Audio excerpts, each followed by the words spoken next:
How's it going, guys? Today we're looking at USO. Get right into it. Great support there at 160. First resistance for tomorrow is up there at stopped at 187.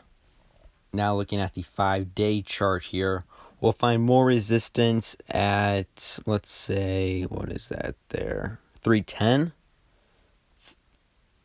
then 340, and then if you can push up at 385, that would be really good too. Now, if it breaks 260, I really don't see it going higher anytime soon because that's a great support. And technical traders look for support and where it bounces off at. You may get the beginner traders that are going to pump it up a little bit. But for the long haul, good picture, it's got to stay above 260 and it got to break resistances. We'll have to see what it ends up closing at tomorrow. I'm full bullish on this, and let's hope it goes up. Alright, that was ticker symbol USO, United States Oil. Thanks for watching. Give it a like, drop a comment down below, subscribe if you haven't, and I'll see you in the next one. Later, guys.